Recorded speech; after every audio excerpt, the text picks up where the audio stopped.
پونچھ کا ہر کونا ایک کہانی رکھتا ہے، مگر یہ کہانی صرف اتہاس ہی نہیں بلکہ علم اور روحانیت کی ایک مثال ہے۔ جی ہاں، یہ کہانی ہے حضرت سائیں الہی بخش رحمت اللہ علیہ کی۔ یہ آرزو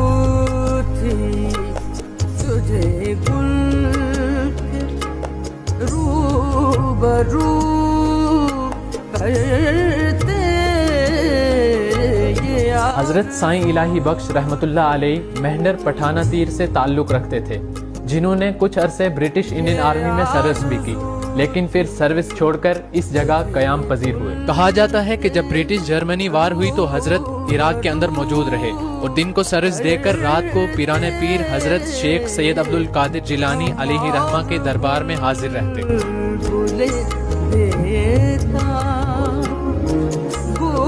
شک کی بنیاد پر جب دو آفیسرز نے حضرت کو شیخ سید عبد القادر جیلانی علیہ رحمہ کے دربار میں بغداد میں پایا تو صبح ہوتے ہی حضرت نے کمانڈر سے یہ کہا کہ یہ ایک راز تھا میرے درمیان، میرے رب کے درمیان اور پیران پیر کے درمیان، جس کو اب ان دو آفیسرز نے واضح کر دیا ہے۔ حضرت سائیں الہی بخش رحمت اللہ علیہ ملازمت سے استعفیٰ دے کر ڈسٹرکٹ پونچھ تشریف لائے، جہاں پونچھ قلعہ کے آس پاس لوگوں کو پانی پلاتے رہے۔ پھر لورن کی سرزمین بٹل کوٹ کے اندر اسی جامع مسجد کے پاس ایک گھر کی دیوار کے پاس 12 سال گزارتے تھے۔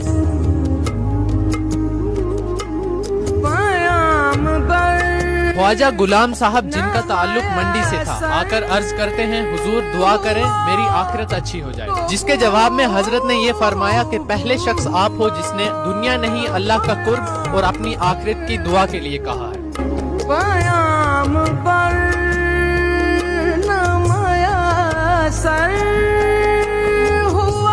حضرت سائیں الہی بخش رحمت اللہ علیہ جو علم اور روحانیت کو پھیلانے کے لیے لورن کی سرزمین میں آ بسے، آج بھی ان کی کئی کرامات میں سے ایک سانپ کو پتھر بنا دینا اور ان کی کئی باتوں کو کہیں پتھر اور کہیں تختی پر پایا جا سکتا ہے۔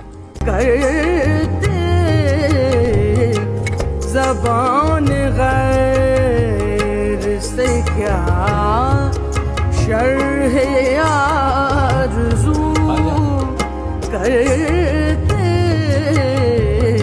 یہ آرزو